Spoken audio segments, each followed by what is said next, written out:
Corbett Alley. I don't know what the L is for other than just an initial. Yeah. Is that A-L-L-E-Y? Okay. Yes. This is August 28th, 1985. This is Joe Todd and Bernice Jackson, an interview with Mr. Corbett L. Alley in Woodward, Oklahoma. Sir, where were you born? Lamar, Colorado. 1894. What month and day? 3rd of December. Who's your father? What? Who is your father? Mathew Alley. And your mother? Minerva M. Alley. What was her maiden name? Boyle. Where were your parents from? My father was born near Des Moines, Iowa, and my mother was at Washington, Kansas, or near Washington anyway. Why did they move to Colorado? Well, that's where they started out after they first got married, I think. Were either of your grandfathers in the Civil War? No, I don't think so. And how long did you live in Colorado? That I couldn't tell you, but I don't think very long because I was born there, and then I don't know where they went from there. But they homesteaded in Woods County over here, 22 miles south of Alva.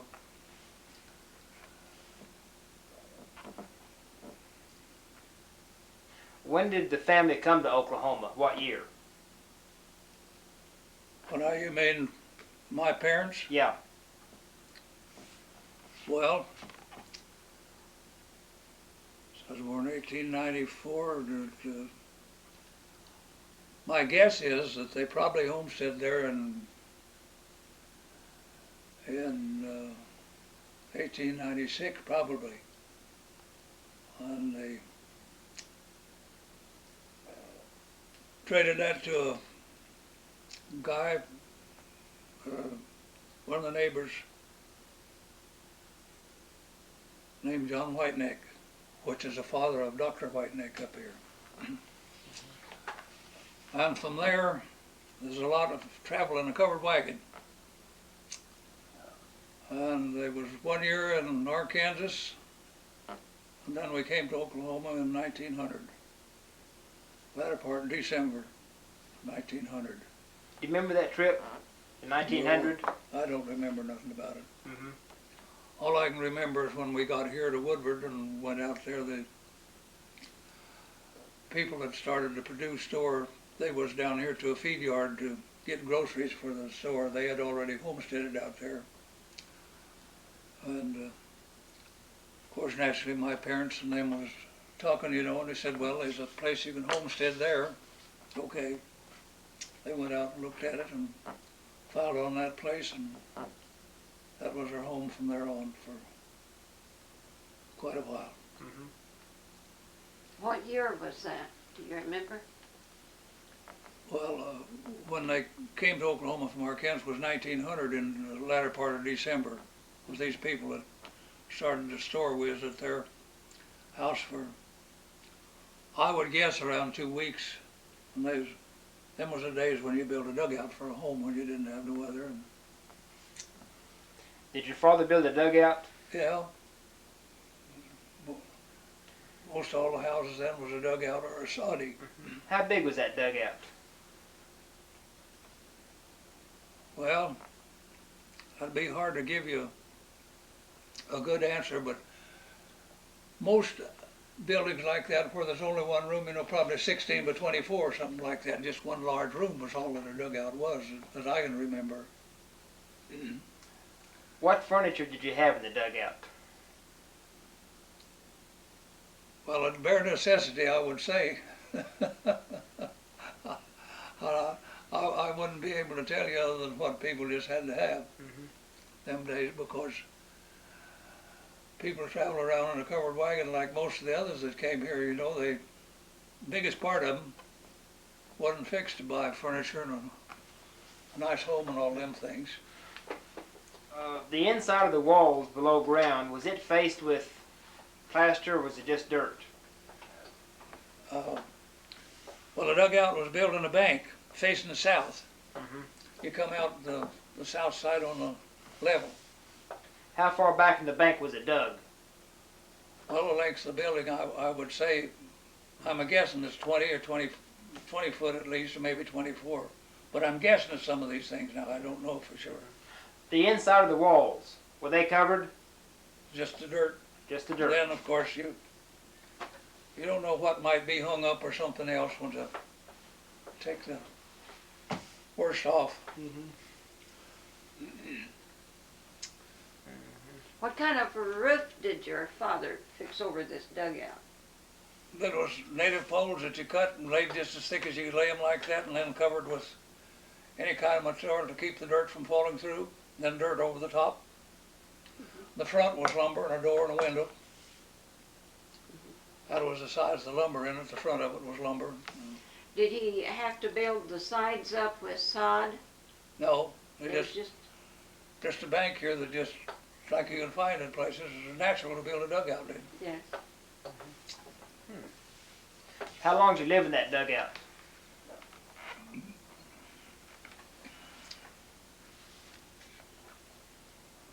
Well, we went to Oregon for one summer in 1909, and when they came back there, they built a nice home, cement blocks. And that had been in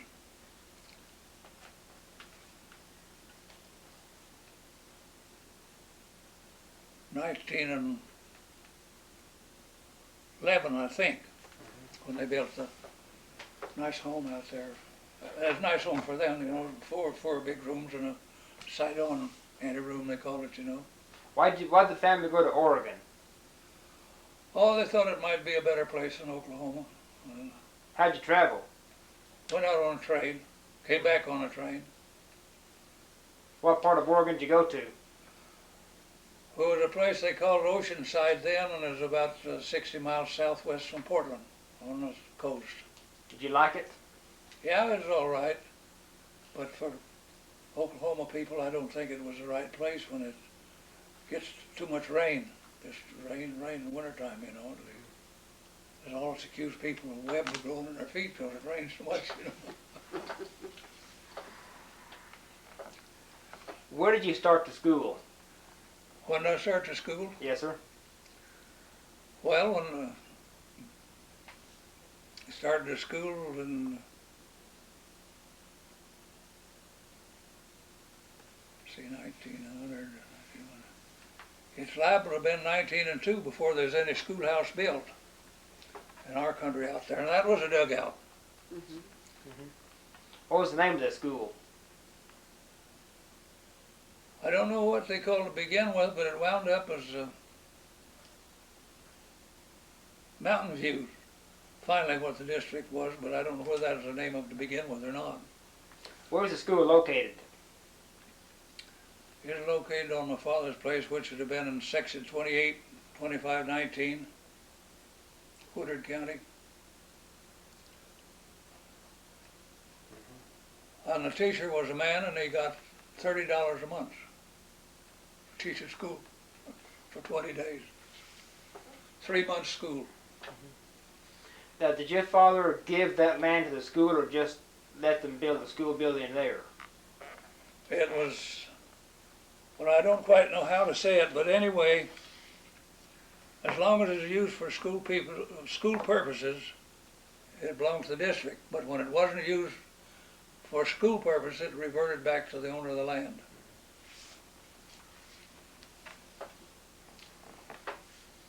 How many students were going there? Oh gosh, there was 20 or better. How many grades? First to the 8th, or primer, on up to the 8th grade. How did one teacher handle all 8 grades in one room? Well, I think maybe they worked then. All the schools ever I went to, I didn't get to go to high school, but the teachers taught from 1st grade to the 8th grade. How'd they do it?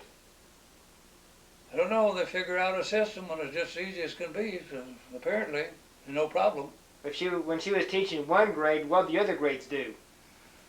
You better be paying attention to your book. You'd get straightened out if you didn't.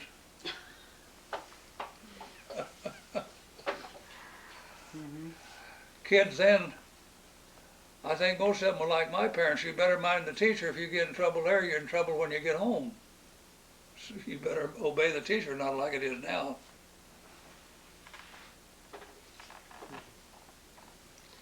How many years you go to school? Well, I managed to finish the 8th grade. I was 16 years old, I think.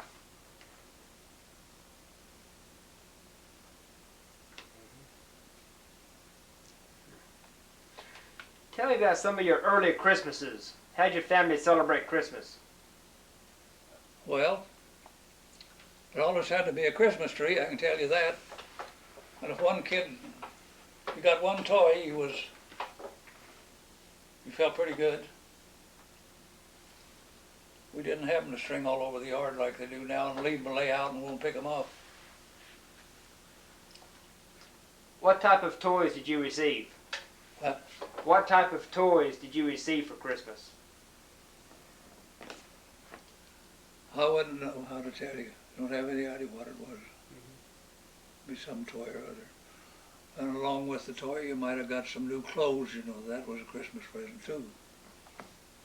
Did your mother make most of your clothes? Well, she probably did when we were small.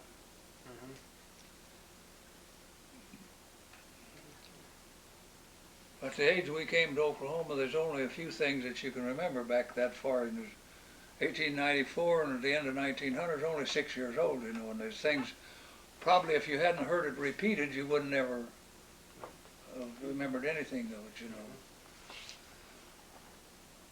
The people that they met there in Woodward, they loaded up a wagon load of groceries and they started the Purdue store in a tent till they had a frame building that they lived in, and they built a frame house, and the store was in that for, I don't know, 8 or 10 years, and the post office was there, the name Purdue.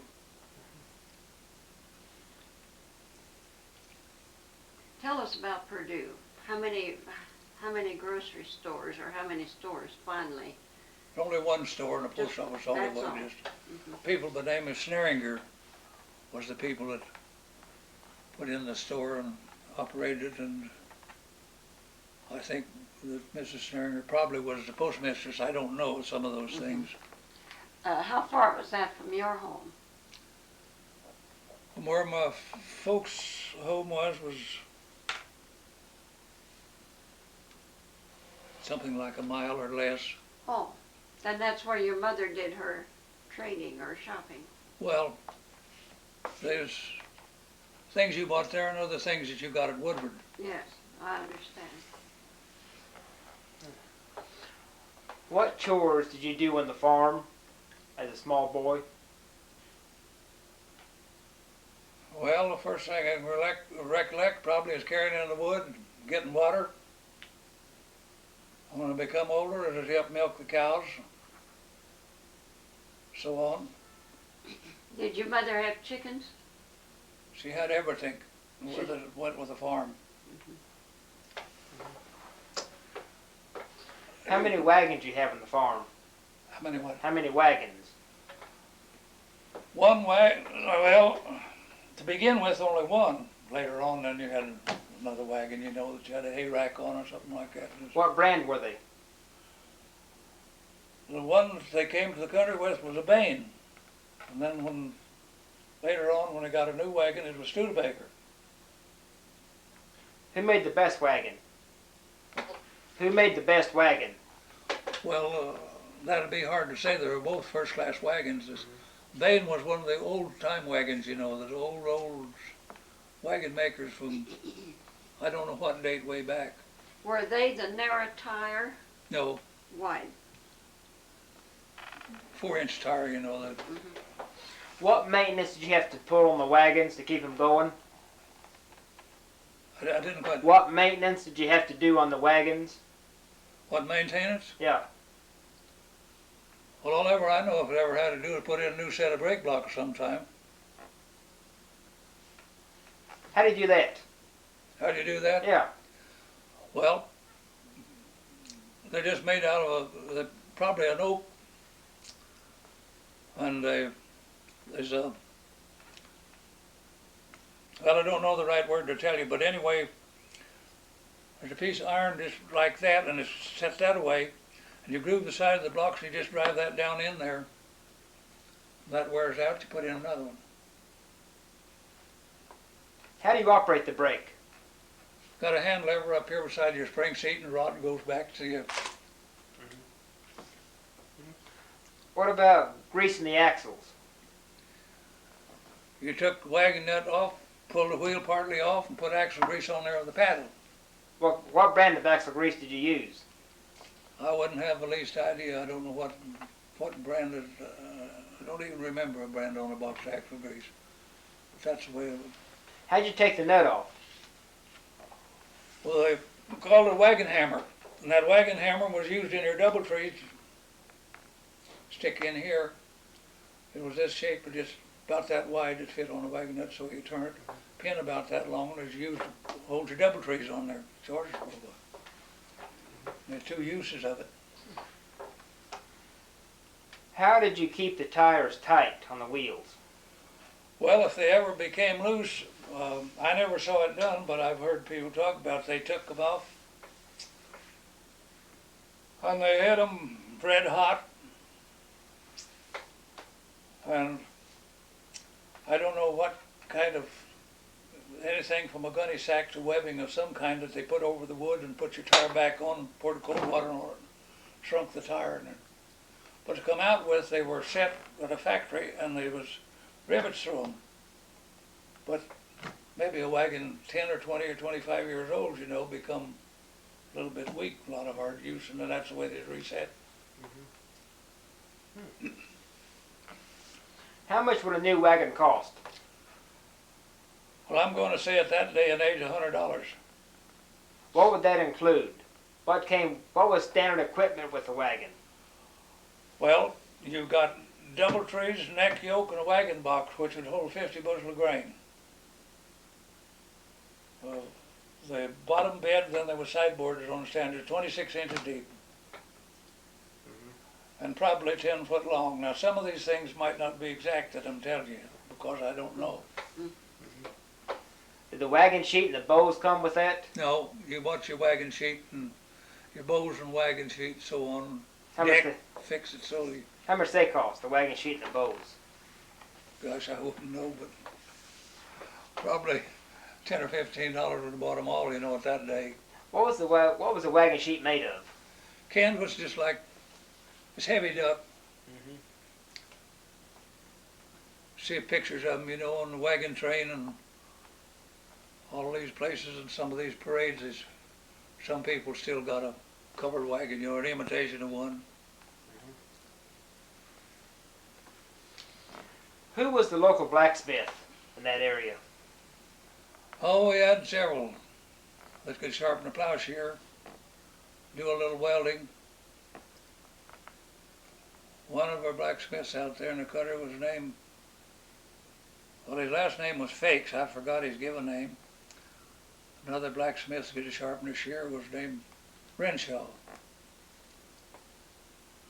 And there's others around here and there every few miles. There's somebody that could heat an iron and hammer out a plowshare. Did you help your father break out sod? Well, I ruined more grass out there than any kid with a sod plow. You know, in the early day, the sod plowing was a little harder to do than after ground was farmed, you know. And people would give you the crop the first year if you'd plow the sod out, and you'd plow the sod out and plant it with a sod planter, and that's what you got for breaking out the ground the first time. And several places out there that I plowed up virgin sod, my dad would go plant it, and plant it to maize or Kaffir corn, gather the grain off. That was your pay for plowing out the. How many acres could you break out in one day? If you had a good team and you could walk You could plow 2 acres. Did that new sod, did it raise a good crop? Oh, if you had rain, it's wonderful, just as good as they grow now with irrigation, or what we grow with fertilizer, what I meant to say. Yeah. Because it's virgin soil, you know, and we hadn't used all the minerals out of it. Well, you got paid well then for breaking out this sod. But, You were really paid well for breaking out this oh sod. yes, it give you, it was a good deal for somebody that had a good team and had the time to do it. A lot of people, I guess, maybe didn't have a sod plow. I don't know. Sod plow is different than moldboard plow. Yeah. What is the difference between the moldboard and the sod plow? Well, a sod plow, I can pick up a sod plow and carry it. That's how light it is. Instead of a moldboard, there's rods that's curved, similar to a moldboard, only they're more sloping. And if you know how to set a sod plow and plow, you turn it over smooth and you lay that right down smooth, right back where you cut the other fur off. On a moldboard, you know, they rough it up till it's in a mess to try to plow with a moldboard. And sod, you know, it just all kinky up. Now, can you use a sod cutter, a sod plow, to cut up sod for a soddy? Well, your sod plow had a cutter here that cut it off, you know, and it just like you'd slice it off. Now, is a sod cutter and a sod plow different? Well, now, if you're talking about maybe what you have reference to maybe is a sod cutter that they used to cut sod with, build sod houses. Well, now I think that, I never saw one, but I think that was a blade similar to it, only it had 2 cutters on and it just run across and your sod just come out down here and laid down this way. You just cut off whatever length you want. Ever build a sod house? I never built one. All I know about a sod house is ones that I saw. And I never saw them use that sod cutter you're talking about. What were the major crops you raised in the farm? In the early days, it was all a row crop. They grew corn, Capricorn, maize, and broom corn. Broom corn was quite a crop to begin with in the early days. You ever pull broom corn? Yes, pull broom corn, seed broom corn, and dust till you couldn't breathe. Had the 7-year itch from the effects of it. How do you pull broom corn? Well, you saw the stalks, you saw the broom corn before it's put in a broom, haven't you? Well, we'll say we had like a Capricorn stalk or something here, and it grows up here like this and droops over. You just pull a blade on this side and jerk that out. You get a handful, lay it down here between a couple of stalks and keep it off in the ground, and probably 2 days is dry enough to come along with a wagon, pick it up and put it in a rick and wait till the broom corn seeder comes by. And Who had the broom corn seeder in the area? I don't know the name of anybody, but there's always somebody in a radius of a few miles that had a broom corn seeder and a baler. That seed must be awful fine. It's about like Cafford seed or a little smaller. Why does broom corn itch when you seed it? Itch? Yeah. The dust and stuff from it is, especially if it gets a little bit of rain on it, you know, and then when you run it through the broom corn seeder, it's just a fog like a dust storm. Where was the broom corn the broom factory where they made brooms? I don't know of a real broom corn factory here, but all I've heard that there's a few people around, and just some individual made brooms, but as far as a factory, I don't know. It was shipped out somewhere. It was baled in about somewhere near a 300-pound bale. How many bales could you haul on a wagon? Well, you could put 3 on your wagon that way, and then by putting 2 poles through this way, and putting something across here, you could put a bale here and a bale there. You could bring 5 bales to town on a lumber wagon. Where was all the broom corn shipped to? I don't have the least idea where it's shipped to. Do you know who came out and bought your broom corn? Don't know the name of any of them. There's always, they're always brought to town, and there'd be a swarm of buyers wherever these feed yards were. You come in with your broom corn and a pair of pliers to pull the broom corn out. Well, this don't look so good, and I can't give you only so much. Oh, they were here in town and they Yeah. bought it. here in hardly town? ever came out unless there was a scarcity of broom corn and some factory was, then somebody might come out in the country, but it's all brought to town, you know. Feed yards then, and I don't know, I think there was,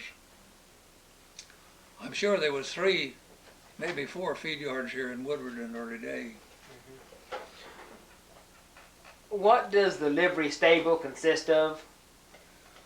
Well, it's just a big barn and hay mow. I don't know the different sizes of them, but stalls for a team, feed boxes, manger, you know, and your hay up there. I think when I was big enough to come to town, I think it cost you $1 for your team overnight. I'm not sure about that. That was hay and place to keep them overnight.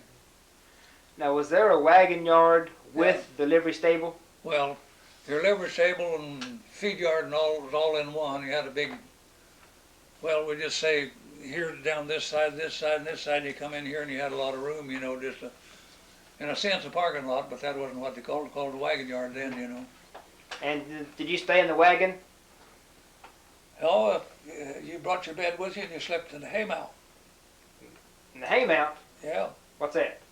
up where the hay was in the barn, up above Okay. the horses. The hay loft? Yeah, the hay loft. And if you got you a bed down here to town, one of these hotels, bed cost you 50 cents. How many hotels were there here in town? I couldn't answer that, but my guess would be that there's at least a half a dozen at that time, and maybe a lot more than that in saloons. How many horses could they keep in this livery stable? Well, 50, 100? I don't know Were what. they that big? What was it? How many horses could you put in one of these places? Well, 50, would there be room for 50 horses? that'd be 25 stalls with 2 in the barn. I expect this feed yard was big enough for that many now. Because I know that the whole community could come in and always rooms. I'm going to ask a question you're not supposed to hear.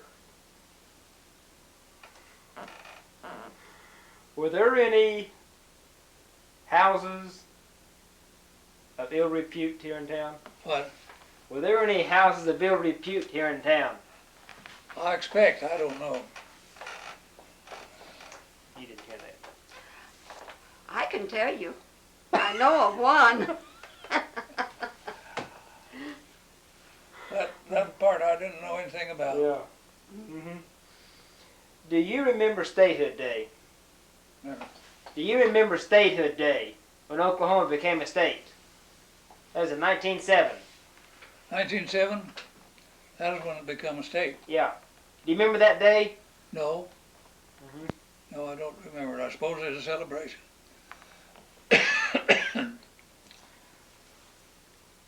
Did you do your own butchering on the farm? Yes. Tell me about it. Well, if you did what you should, you had one and come in and eat grain with your milk cow and had him fat. If you didn't have that, you cut a fat one off in the grass and slaughtered him, hung him up to a limb on a tree and dressed him out. And if it was, This is a beef. yeah, beef, pork the same way. Your pork was cured with a salt cure or a brine cure, either one, so it'd keep all summer. And your beef, I don't know what happened in an early day first, but later when I was grown to know what happened, the women folks learned canned beef.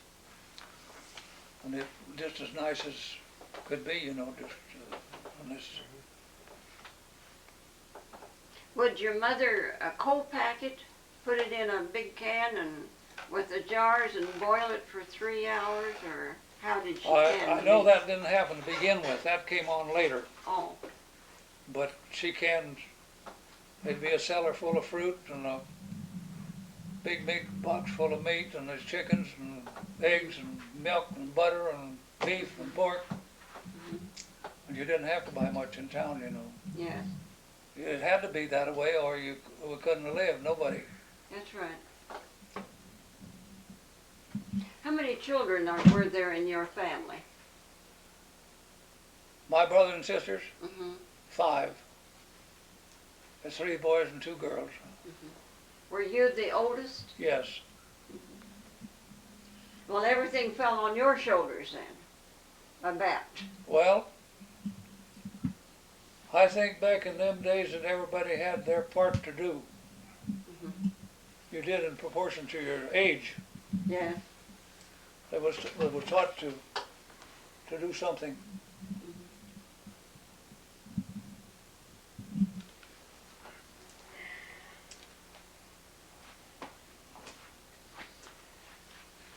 Do you remember the bank panic of 1907? Nothing only, I couldn't repeat anything. I remember folks talking about it, but just any particulars, it's a blank. What about World War One? I was in the first 600 that was called to Woodward to go to war, and they sent me back home. How come? Well, they asked me what I was doing, how much I was a farming, and said go back and see how much you can raise. I didn't ask for no exemption. They sent back 2 that I know of in our neighborhood that was farming and equipped to do something. I was married at that time. How many acres were you farming? At that time, with 4 good horses, I could farm 100 acres. And what were you raising during the war? Corn, cattle corn, stuff like that. I think I know at that time we'd quit raising broom corn. Plus you had some cattle and you had some hogs and so on, just a small farming. What did you do on Armistice Day, the day the war ended? Day the war ended, I can't remember on that. I can remember when Japs was surrendered, but the other I don't remember.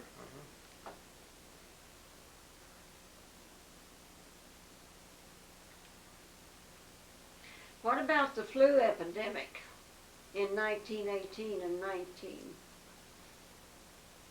Well, Did you folks have it?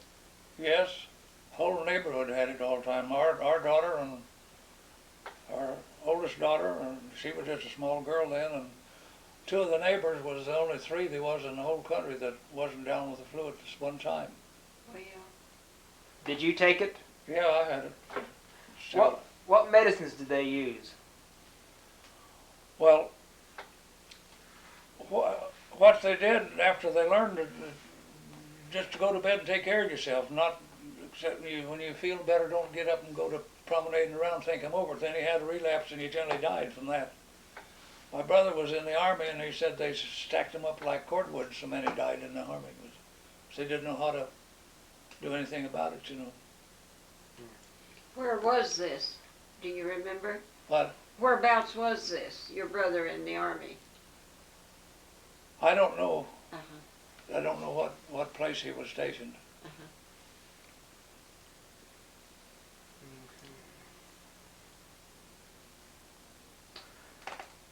Can you tell me how farming practices have changed over the years?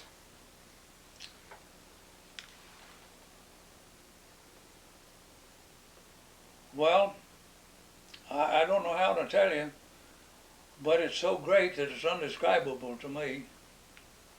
I started today noon at 12 o'clock with a fertilizer spreader on a big tractor, and I just liked about 2 acres at 6 o'clock of putting fertilizer on 120 acres. Took a 40-foot swath. When you get back to when I started farming as a kid with a Wagon plow, a good team, you could plow 2 acres. And after I was married and grown up, you could cultivate 8 acres if you was able to walk it out, you know, have walking machinery. When we got to where we could bought a 2-row cultivator and could ride on it, we was uptown then. How many acres could you plow with that? Well, the cultivator was cultivate your crop, you know. Okay, yeah. It was a 2-row. You You took 2 rows here and there's one in the middle like that. You to give your horses room, 4 horses pull it, you know. How many acres could you plow with a sulky plow? Well, if you just had one plow, you wouldn't do much better than what I did with 2, because you generally, if you had a sulky plow, you could ride on that, you know, generally put 3 horses on it. About 2 or 2.5 acres all you get plowed an ordinary day. Till they got gang plows, you know, and then put 5 horses on them or something. And you 16, 18-inch plow, you might get 5 acres plowed. What was the next plow that came into being after the sulky plow? Do you remember? Well, back in the early days, it was be a gang plow, you know, 2 plows, 2 16 inches or something like that. Put 4 or 5 horses on it. That was a. When did the one-way come into being?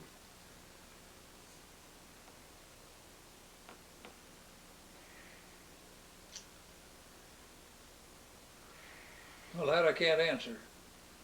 We've owned one-ways, but that's the dates. That's what I told you about, but I couldn't come up with dates. Is for these things where it ought to be dates, you know, to make things come out.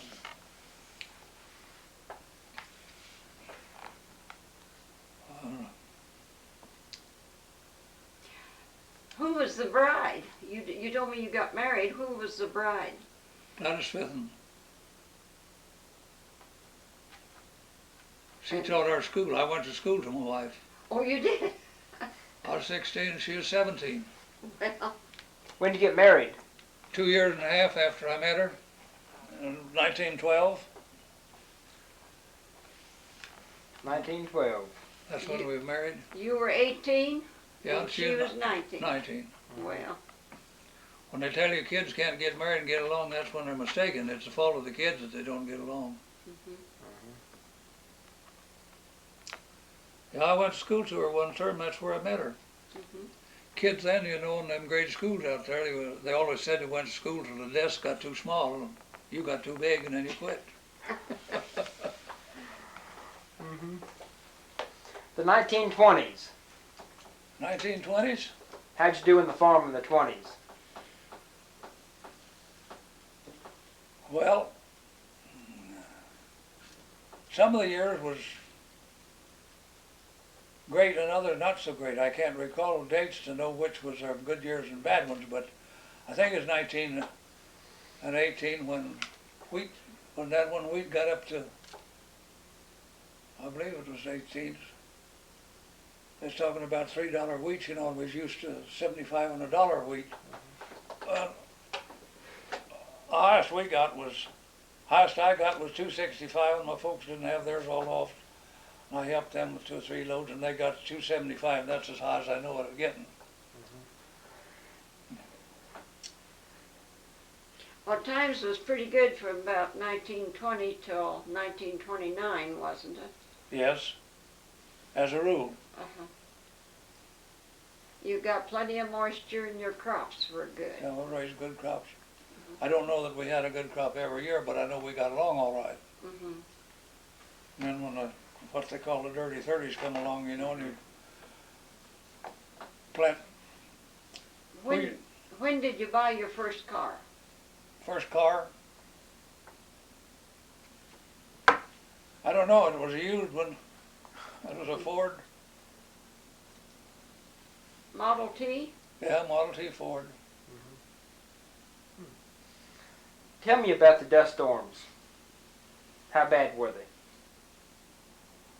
Well, I don't know how to tell you, but I see in the paper here a while back it said that it was on Sunday. Now I don't remember the date when the worst one came. And that was so thick. My brother and I was working on try to finish a water tank about 1.5 miles from home.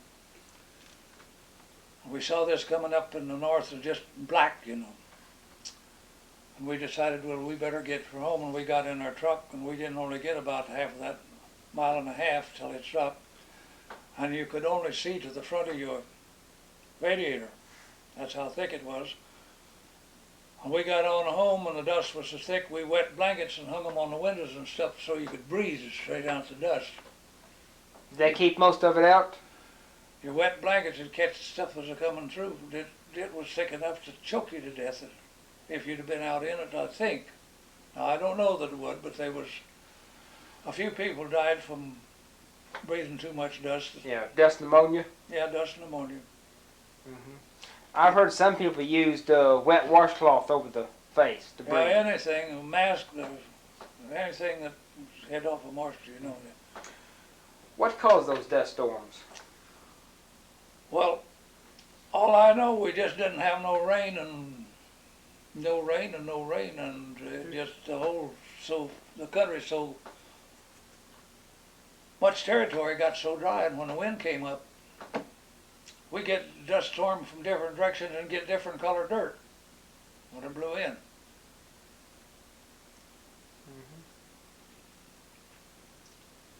Do you remember the crash of 1929 when the banks all failed? Well, it didn't affect me, and I didn't have any money. Oh. So you didn't lose any money? We didn't lose any money. What we had at home. Well, Whatever few dollars it was. Did you do any work for the effort in World War II?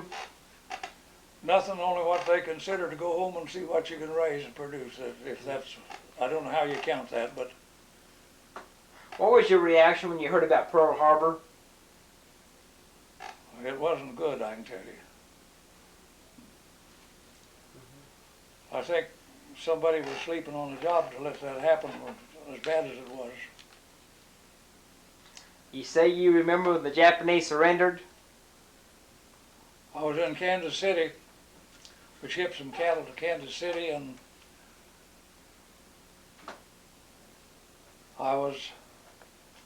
I put in from the exchange building up, I don't know how long it took me just to stroll along a window shopping and one thing and another until I got to the depot.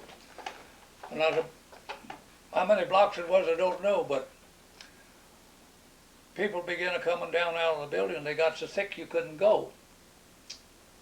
And I thought, what happened? They said, Japan surrendered. They had bottles of liquor like that. Everybody was giving everybody a drink, and it looked like every woman was hugging every man she met. And would give you a drink along with it if you take it. Everybody was celebrating, and I didn't realize that there's so many people in a place like that with so many stories high. When they all come down, that they'd just be thick as hardly standing room. They were sick enough at the depot that the buses and stuff was coming in, they stopped and nobody could travel on there. Who were the biggest bootleggers in Woodward? I better not say anything about there's relatives around yet. Did they make their own whiskey or was it shipped in? No, they made it. They did? Yeah. Where were they making it? What, around town, out in the country, or where? Well, out in the country someplace, maybe where there's a nice spring of cold water and a lot of trees for protection that you didn't see unless you sneaked in. Mm-hmm. How'd they deliver their whiskey? Huh? How'd they deliver the whiskey? Well, they bottled it up. You could get whatever you wanted. I mean, did you go to them or did they come to your house or Well, what? you find out. You know, you went to them. They didn't come to your house. Yeah. You find out who it was, and Mm-hmm.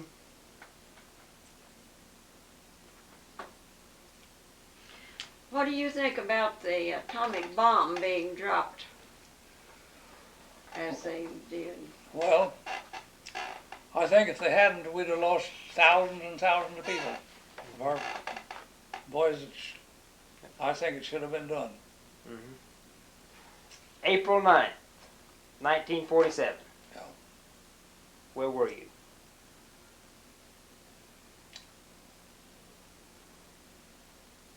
They didn't have no mercy on Pearl Harbor. The Japs didn't when they. No, this is the Woodward Tornado. The tornado that hit Woodward? Oh, tornado? Yeah. Yeah. Our second daughter lost her husband and one of her children in the tornado here in her house, everything she had. What was her name? Her husband then was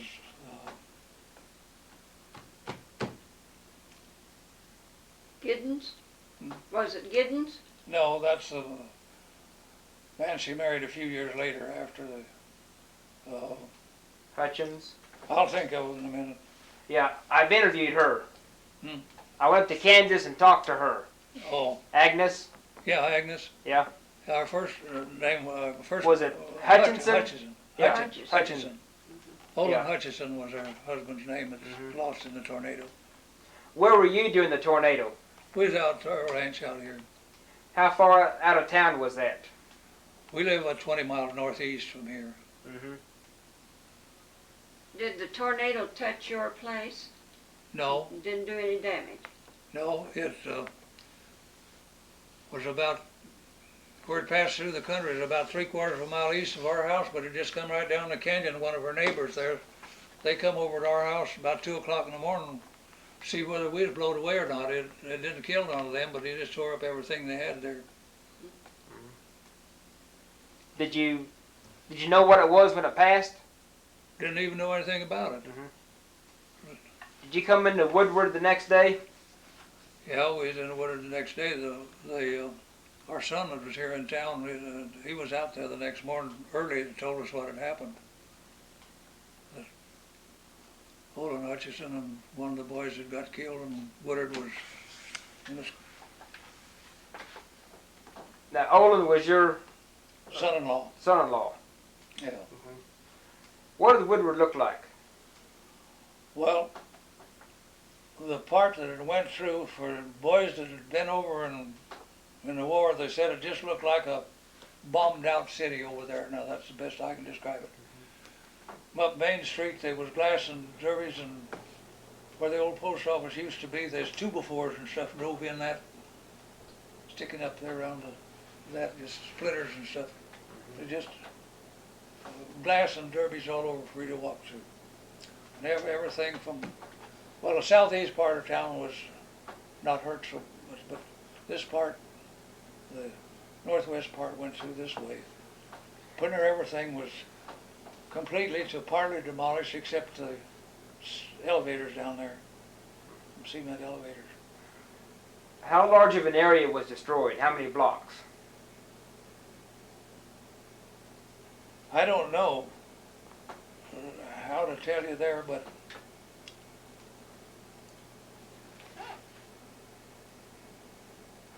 what I might estimate, somebody else might tell you that's all wrong, but I'd say that it damaged up a half a mile wide when it went through.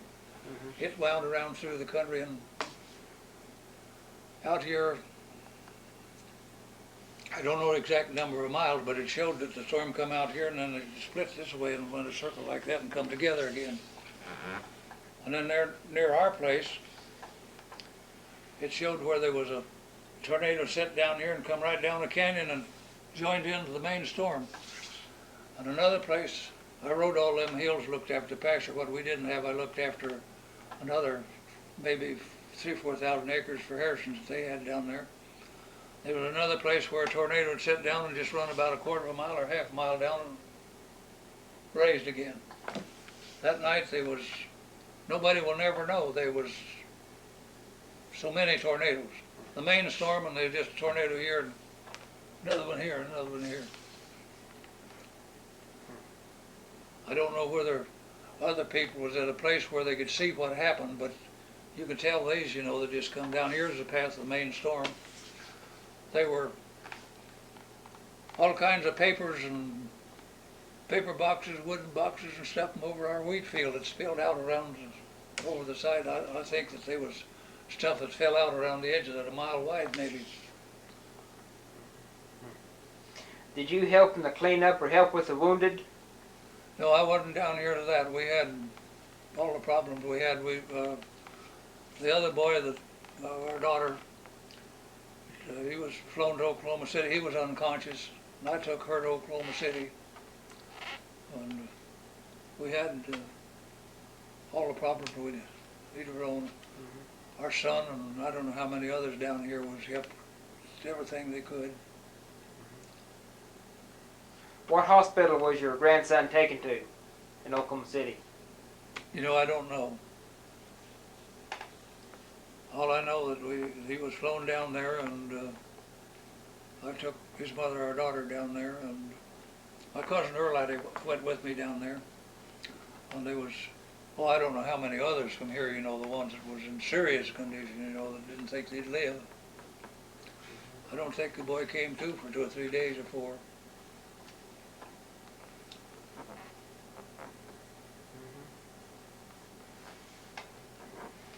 Is he alive today? Is he alive today then? I still don't understand. Is he alive today? Is he still living? This boy you took Yes. from the city? Yes, he's at, I think he's Winfield, Kansas. Well, Yeah, that's what Agnes told me.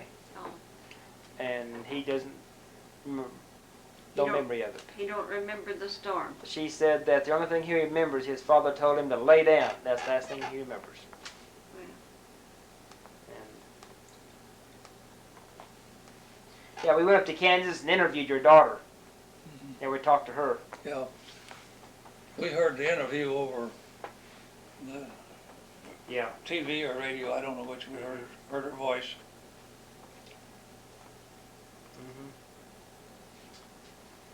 Can you tell me some more about the early days in your childhood and just what life was like on the farm?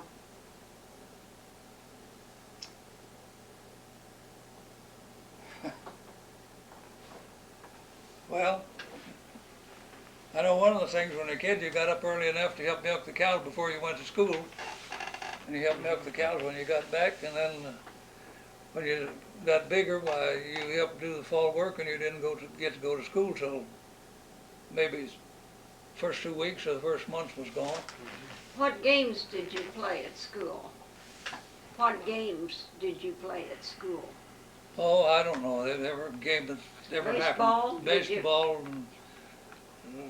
Annie over? ante over, shinny they call it, you know. Yeah. Beat up a tin can and a bunch of clubs and a circle and so on. Somebody get half knocked crazy with that tin can once in a while. Black man, did you play black man? Yeah, and anything ever happened them years, why it was, Did you have literaries at school? yeah, literary, box suppers, pie suppers, dances. What'd you do on Halloween?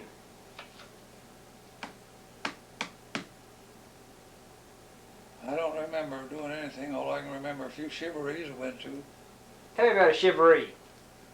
Oh, just somebody got married, you know, on a shivaree and a bunch go and try to sneak up on him and see how many shots you can fire and all the heck you can raise and come in, and he'd better have cigars and candy and so on and so forth. Did you have a shivaree when you were married? Yeah, What'd they do to you? they didn't do nothing, only cost me a bunch of treats, cigars and candy and so on. Did you ever throw them in the tank? Anybody ever thrown in the tank? Not that I know of. I've heard of such things. I've heard about anything you can think of, but I'm never in on none of it. Well, out home there, they used to throw them in the tank. That's one of the The things. bride too. No, They throw you in the tank? No.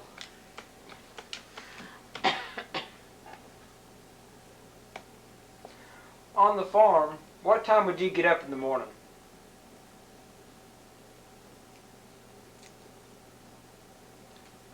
well, I don't know, but I know in the wintertime it is dark. I suppose it's coming daylight, whatever time that might have been, I suppose 7 o'clock or 6 o'clock, something like that. I couldn't say. But I get up in time to help do chores and then go to school. We generally had to walk a mile to 2 miles to school.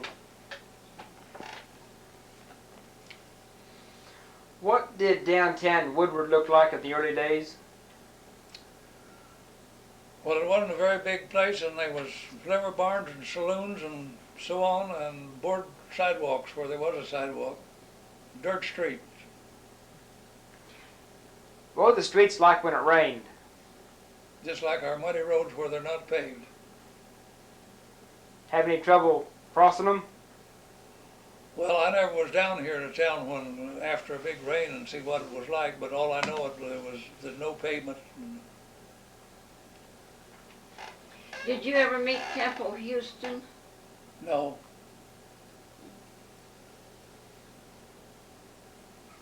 Can you describe what businesses was on each side of Main Street? Oh, say about 19 and 15, something like that. Well, all the businesses I can think of up and down the street there was, Peter Marson had a general store on the north side on,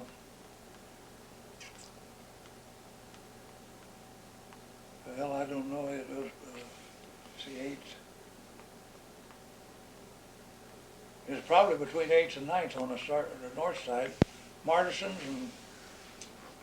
and then the Gerlach Hopkins Mercantile Company, Gerlach Bank. And, oh, I can't remember. There's the Cattle King Hotel, and there was, oh,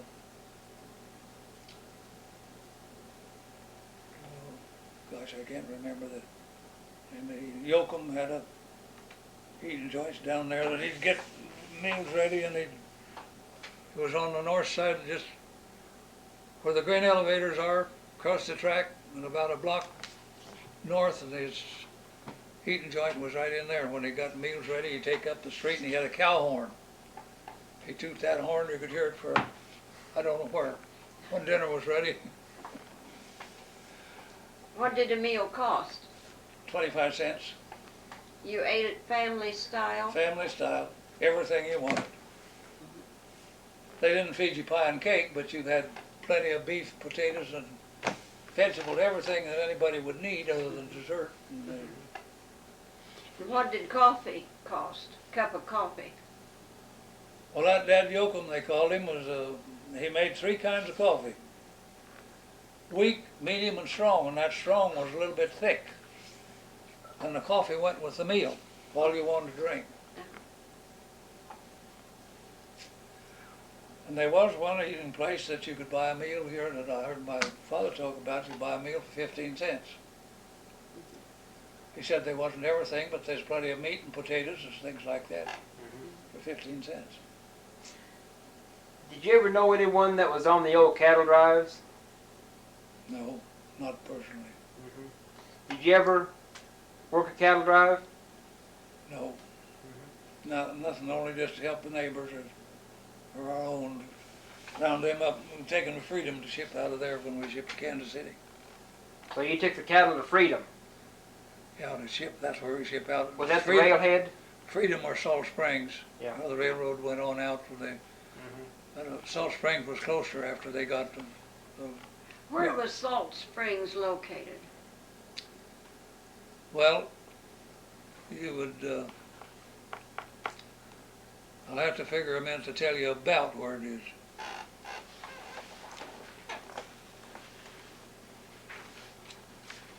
The location was pretty close, was about 20 miles north and 4 miles east.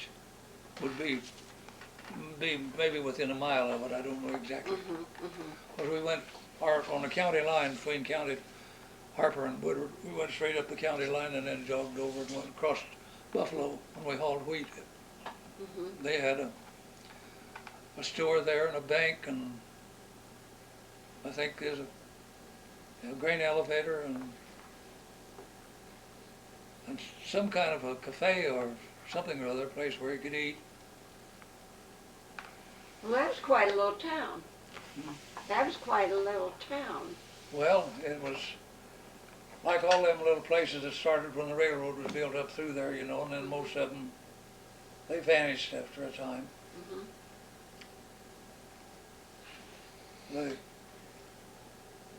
Did you know anybody in the stores personally that run the businesses? Well, I don't know who run the store.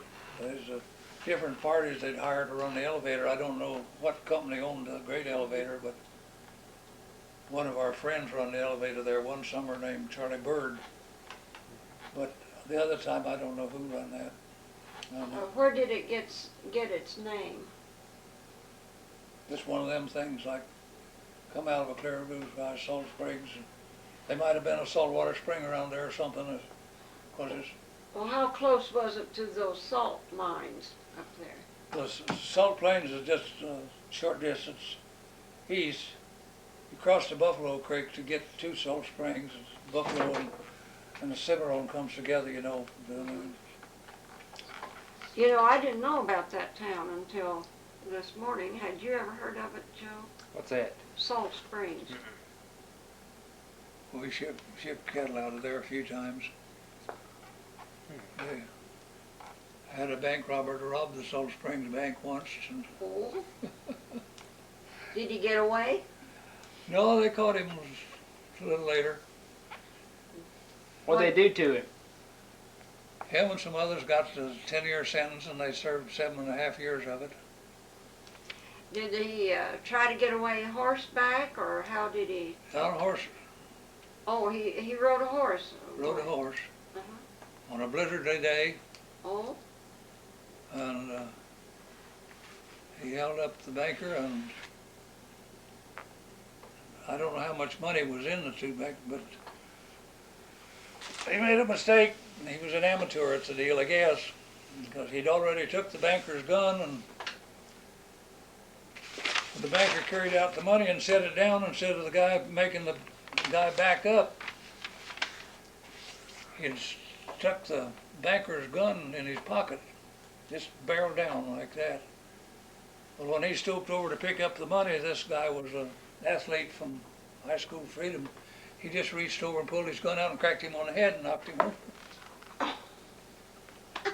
Well, it was a blizzardly day, and he went to the door on the trial. He said, I didn't know whether I'd kill him or not. And he said, I went to the door to see whether there's anybody that I could holler to have him come in here, and the two money sacks was sitting on the floor, you know. He said, I didn't want a murder on my hands.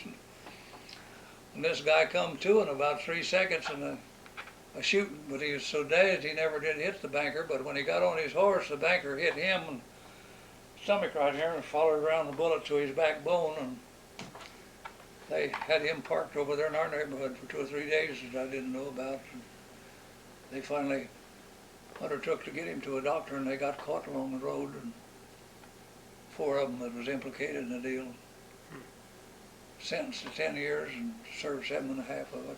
and he didn't get any money. Well, he got a little bit of money. What, he even emptied the cash register. Oh, The change that he put in his pocket, that's what he got. that's what he got. Yeah. Well, I don't know whether it's $50 or $100 or what. Tell me about branding cattle, branding calves. Brandon calves? Yeah.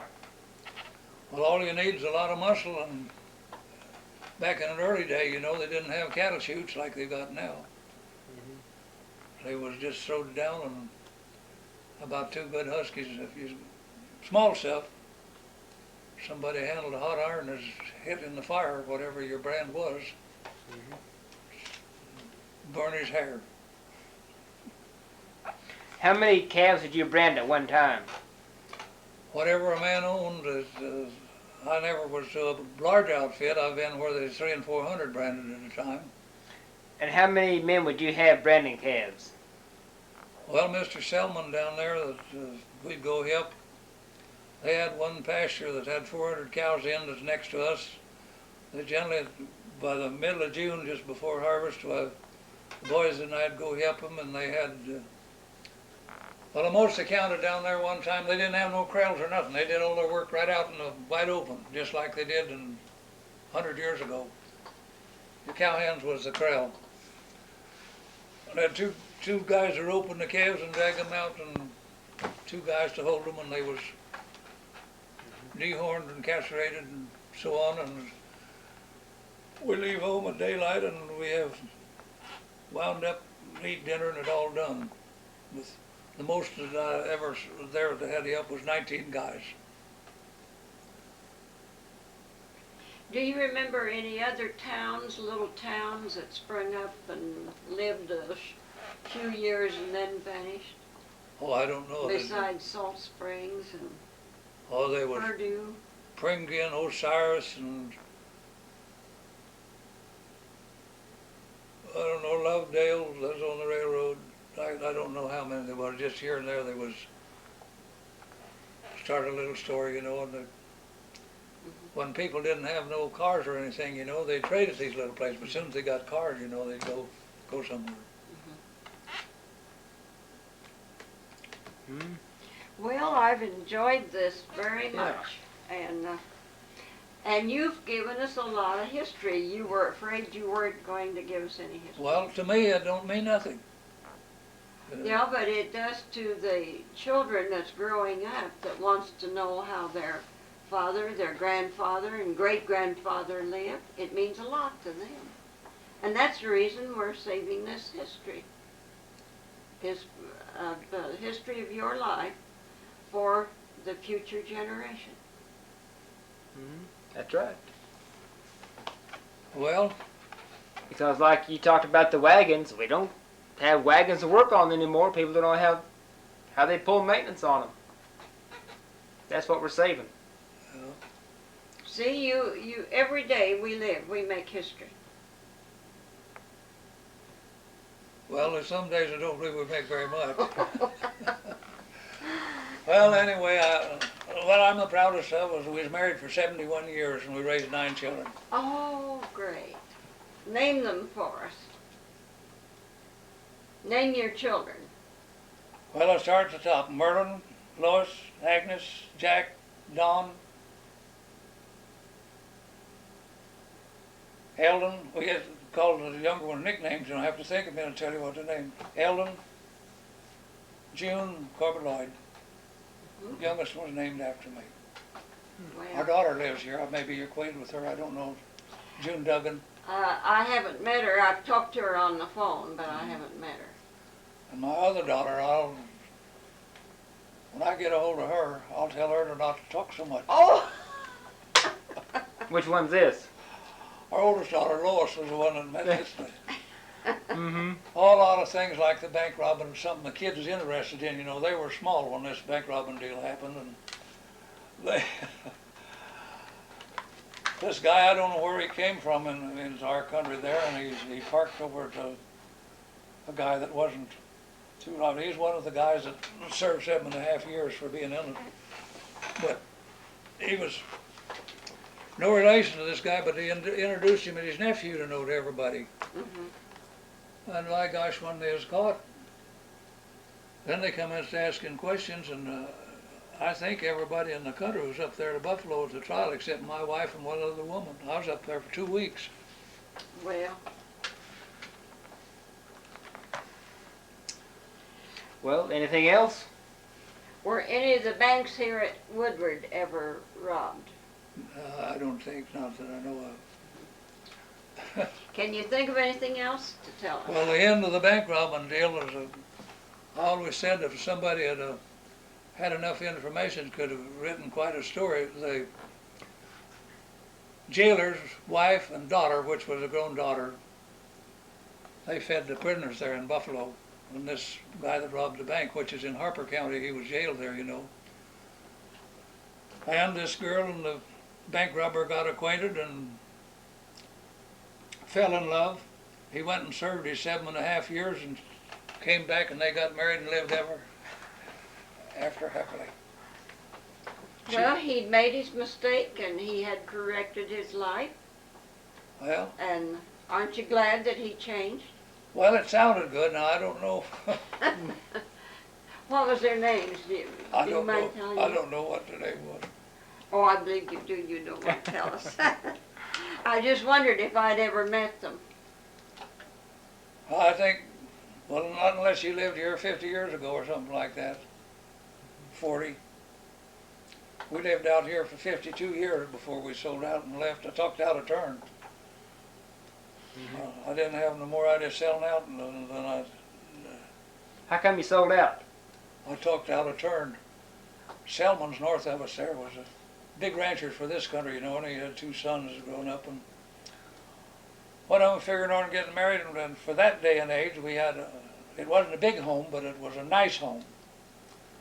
And it joined their ranch on the south.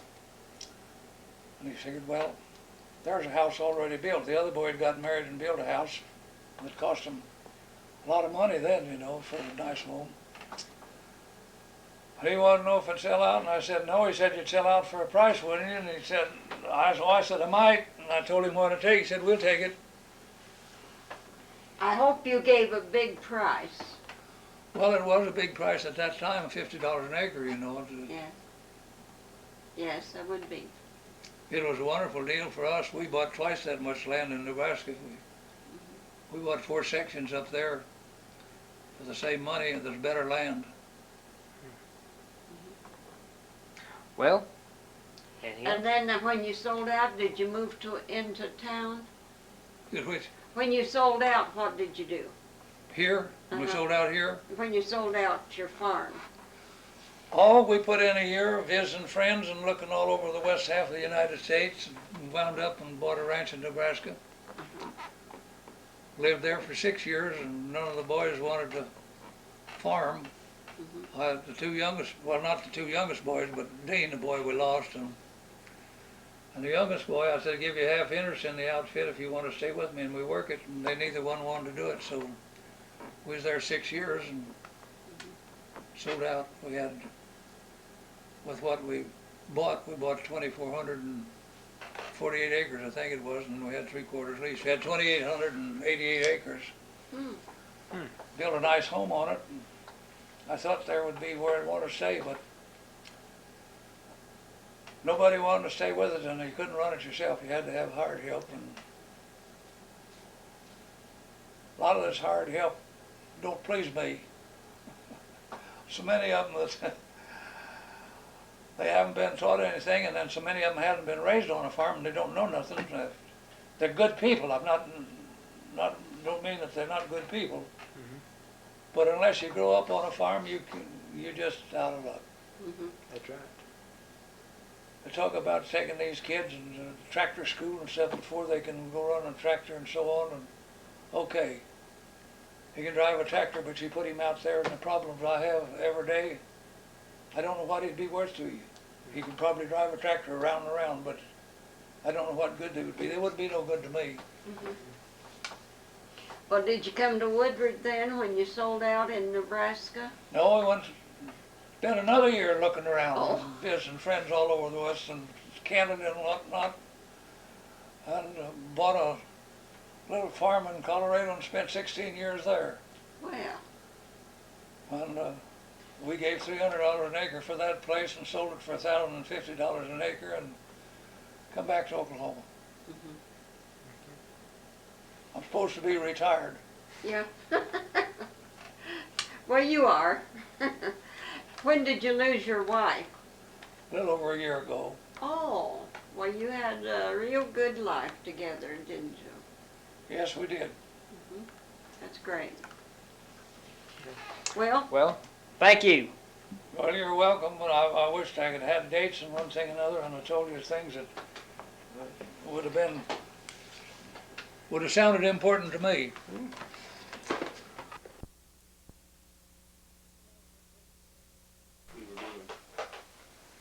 Now what is and, oh, he kept flour and bacon and ham, you know, just stuff that wasn't perishable. Up there, and had a big old room, storeroom up there, and people would come by and get them a barrel of flour, barrel and sacks of sugar, and you know, things like that. Sir, what's your full name? Robert Earnest, Selman.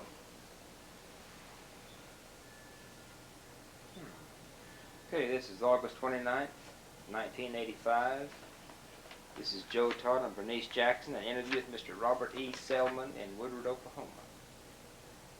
Sir, where were you born? I was born on a cow ranch up in Harper County. About at that time, the way the roads went, everything was about 30-some miles up there.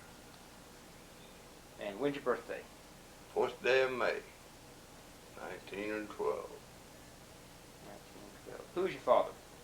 James Oldham Selman. And your mother?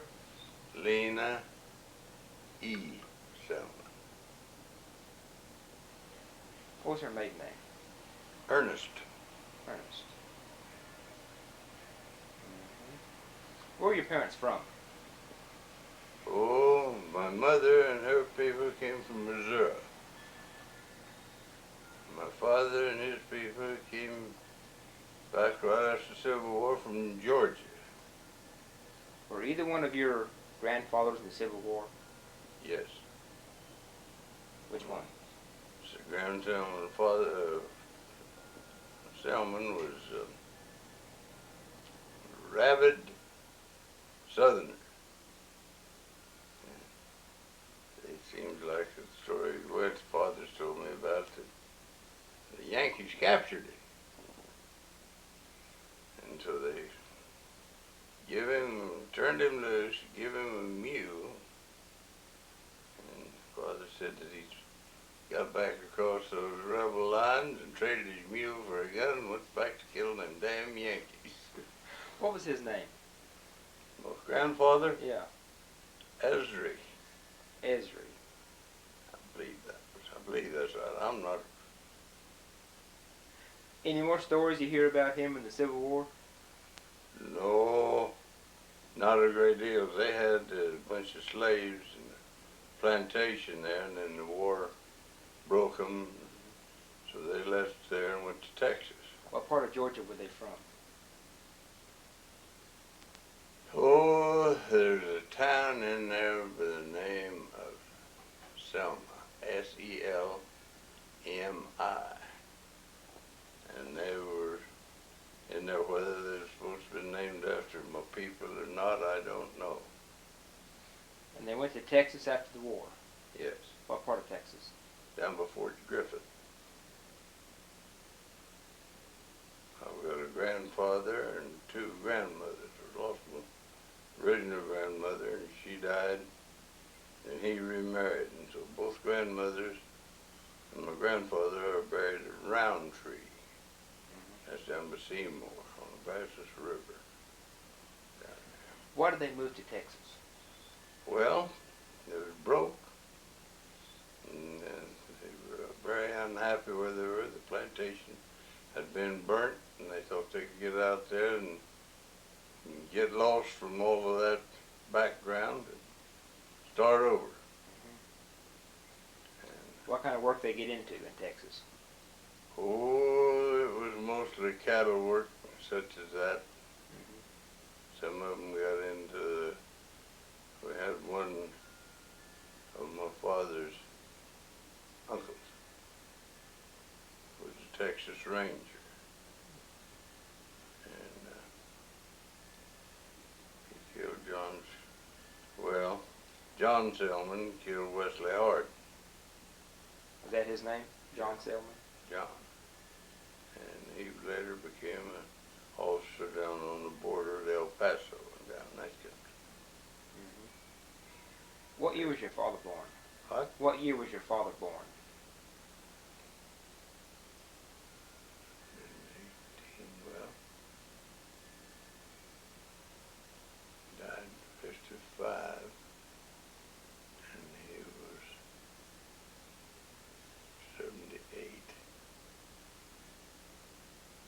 78. That'll be, you've got the pencil there.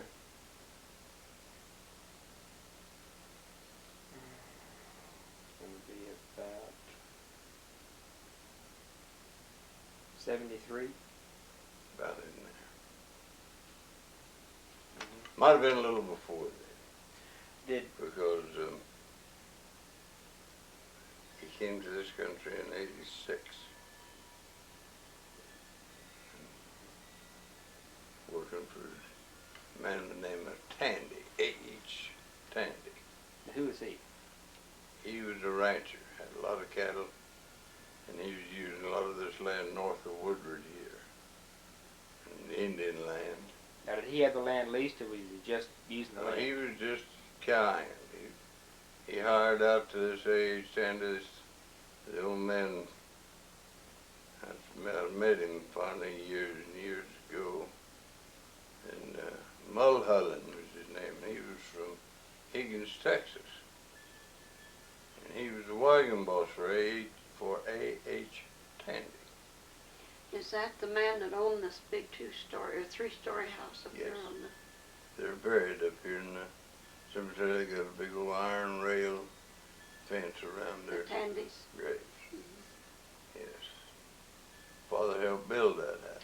Well, that was before Woodward was ever thought of then. Oh, yes.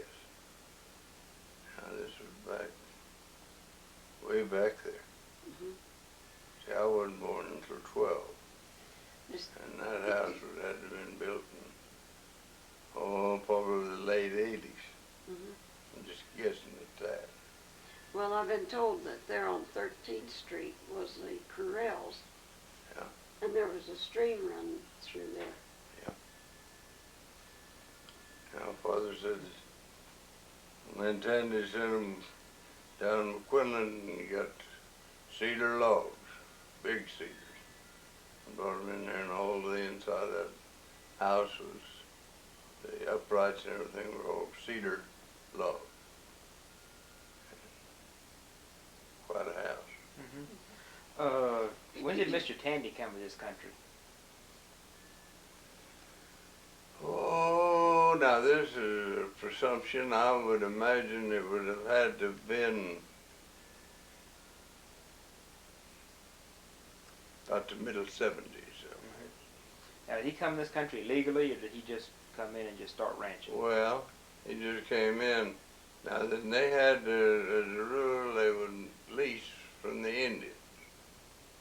See, this was all Indian territory. And they would lease it. But then if that didn't work, why, heck, the man that had the most cattle and the most guns, people working for him, they just took it over This is and ranch, held it. Yeah. This is ranch headquarters then, the Tandy house here. Yes. Okay. And you said, what was the man's name that what was his wagon boss? Mulholland. And you say you met him? Well, he told me about my father coming in and said he was 10 years old. And he rode into their camp one night. And back then, of course, when they drive a chuck wagon, they'd feed you. He was just a kid, and he'd run away from home. And he asked him for a job. And asked him what he could do, and he said he could do anything. But then he wanted to know what he wanted for his wages, what he thought he could earn. And he said all he wanted was just tobacco and a few clothes. And they nicknamed him Jimmy Few Clothes. And he carried that until he died. Jimmy Few Clothes. Mm-hmm. How come he ran away from home? Well, there was quite a large family. And they was having a hard time making it down there. And so he just saddled up and rode out. And came up to Indian Territory, up in here. Yeah. Did, Andy was bringing a bunch of cattle out of Texas up here, and so he joined the drive there. did he ever tell you about those old cattle drives, your father? Oh, quite a little. What did he tell you about them? Did he, like how you organize a cattle drive? And Well, he said it's back there in Texas, back there, and seemed like there was a lot of brush down in there, and cat claw and things like that. Well, these cattle during the Civil War weren't branded, and they just went back wild, went back in this brush. There wasn't enough men to gather them, and they didn't, so they weren't branded. So then it got after the Civil War, why the bunch of people, cowboys would get together, and they'd go down there and gather these cattle, and then they would drive them to Sedalia, Kansas, and then, Missouri. They went to Missouri with them to start with. And then as the railroad worked west, then they went to Dodge City and Abilene, and then there. But the cattle were just whoever could gather them and brand them. Well, there was a lot of cattle in there that was, his father said it was quite old, maybe 8, 10 years old, called a Marshorn. As old as real Texas Longhorn. 6 to 8 feet across from tip to tip. So at one time they drove a bunch of cattle from down there up to Wilmer, Kansas. And they went to load them. Couldn't get them in the car. The horns were too wide. So they had to go in, and they went in and they bought a bunch of axes. And those cowboys would heel those steers and they'd hold them down and take an axe and cut their horns off. Father said he showed me where the old crowds was. He said there was the biggest pile of horns there that you could imagine. They just took an axe and cut them off where they could get them in. But he said they went up there and they tried to pin those cattle. They couldn't get them pinned. They were too wild. So they went and got 2 milk cows, roped them and drug them through the herd and went right on in the stockyard with them. These steers followed those milk cows in there. And the people didn't like that very much. They mistreating their milk cows. So, but cowboys, I don't guess they were more interested in getting them cattle pinned than they were anything else. How long would it take to drive the cattle from Texas up to Dodge or Abilene? Well, Father and 2 of his brothers started the Davis Mountains, and they went to Glendive, Montana, with the herd of cattle. It took them 3 years. But you take from the Davis Mountains to Glendive, Montana, never been there, just know it's up that way. Father said that when they got up there, that a bunch of the Montana cowboys, they come in wearing chaps with sheepskin on them outside. And down there in Texas, well, they just used old leather, you know, trying to keep the cat claw and cactus and everything else off of them. But the cowboys there, they didn't want to keep warm. And so they was in there to camp up there one day, and one of the Montana boys said, "Texas." He said, "Where are you all from down there?" I said, "Texas." He said, "I don't understand it." Well, them Father and his brothers and the other cowboys there, they looked at each other.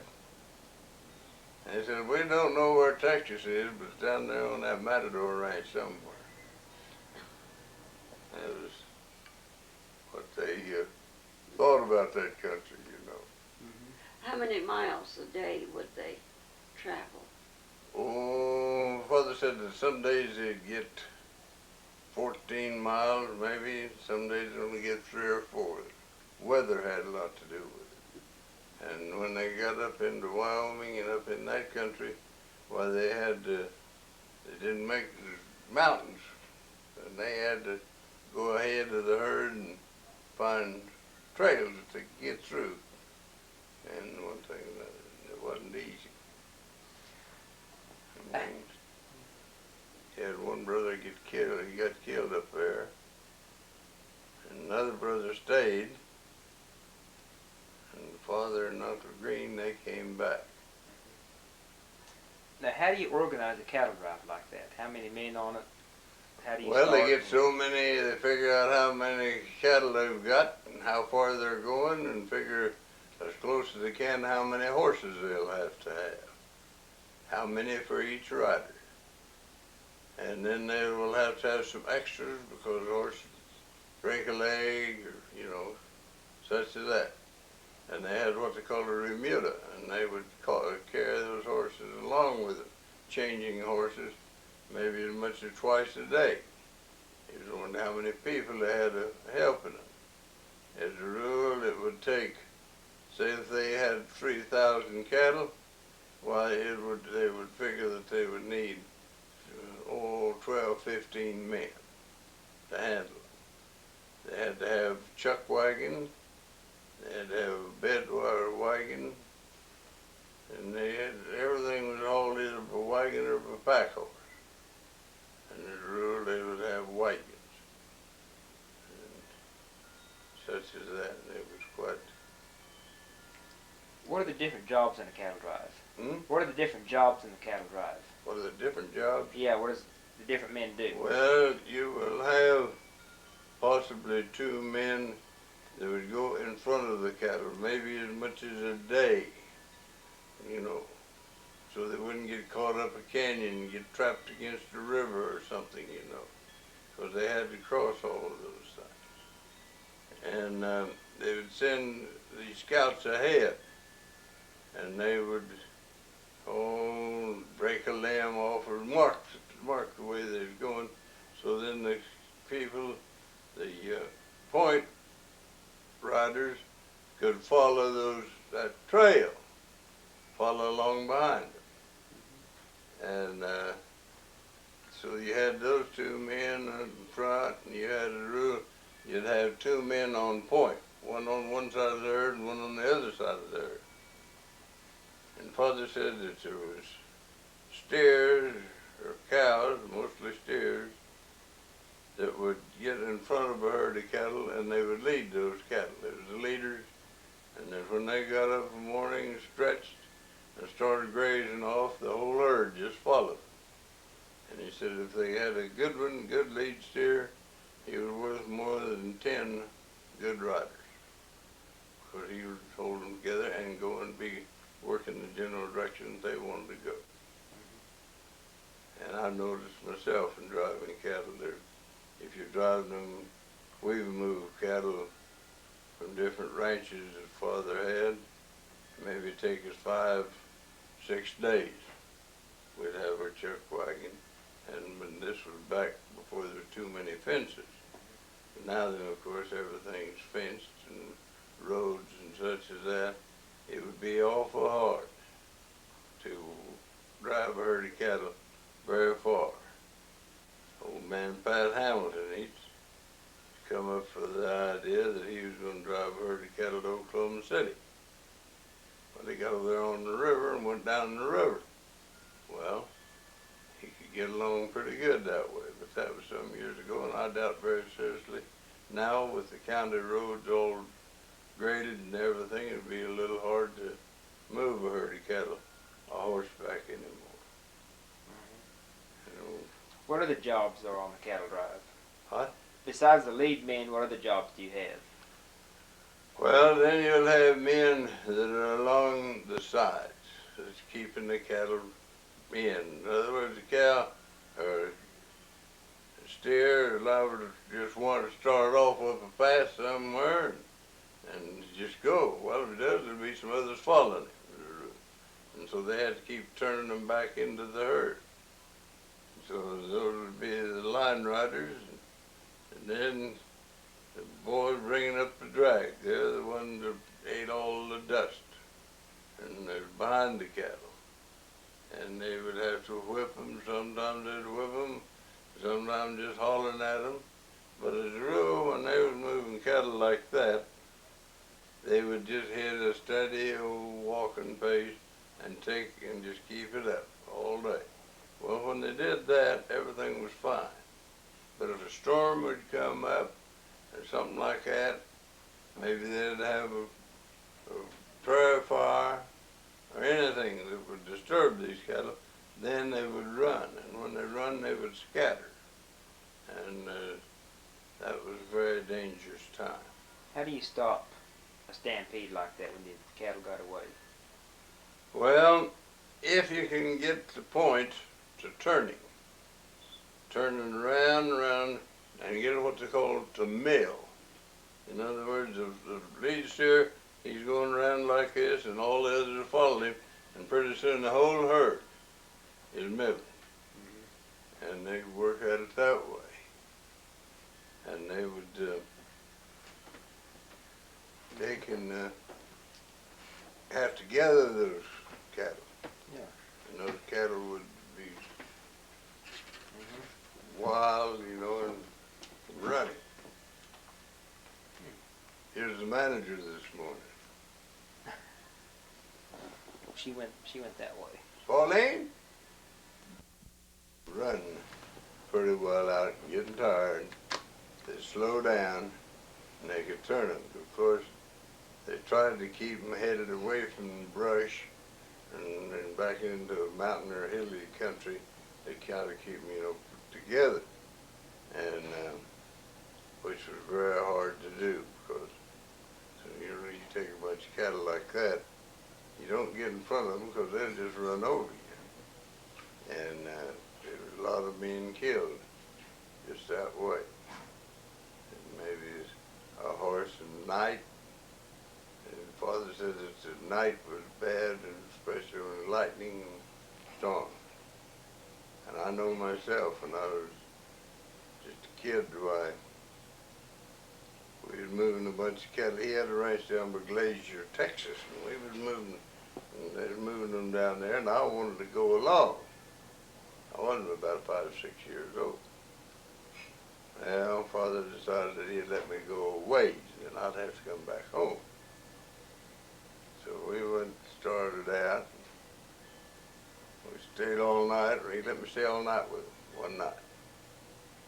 Then the next day about noon, well, he sent me home. Well, I didn't go home.